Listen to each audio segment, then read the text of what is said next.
ଶ୍ରୀମନ୍ଦିର ସୁରକ୍ଷା ଜୋନ୍ର 75 ମିଟର ପରିଧି ମଧ୍ୟରେ ଥିବା 3ଟି କୋଠାକୁ ଶନିବାର ଜିଲ୍ଲା ପ୍ରଶାସନ ଭାଙ୍ଗିବା କାର୍ଯ୍ୟ ଆରମ୍ଭ କରିଛି। ଶ୍ରୀମନ୍ଦିର ପରିକ୍ରମା ମାର୍ଗ ସୁରକ୍ଷା ଜୋନ୍ ପାଇଁ ଏହି ଉଚ୍ଛେଦ କାର୍ଯ୍ୟ ଚାଲୁ ରହିଛି। ପୂର୍ବରୁ ଅଧିକାଂଶ କୋଠା ଭଙ୍ଗା ଯାଇଥିବା ବେଳେ କେତେକ କୋଠା ମାଲିକ ଆଇନଗତ ପ୍ରସଙ୍ଗ ଓ ଅଧିକ ଅର୍ଥ ଦାବି କରି ଭାଙ୍ଗିବା ପାଇଁ ସମ୍ମତି ଦେଇନଥିଲେ। ଉଚ୍ଛେଦ ହେଉଥିବା କୋଠାର ପାଖରେ ଥିବା କୋଠାଗୁଡ଼ିକୁ ପୂର୍ବରୁ ଭଙ୍ଗା ଯାଇଥିଲା।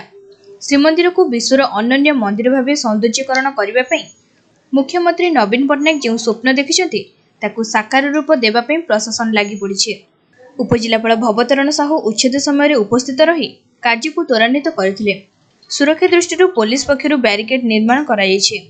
ଉଚ୍ଛେଦ ସ୍ଥଳରେ ବ୍ୟାପକ ପୋଲିସ ମୁତୟନ ହୋଇଛନ୍ତି। ବ୍ୟୁରୋ ରିପୋର୍ଟ, ତୀର୍ଥକ୍ଷେତ୍ର ଲାଇଭ୍।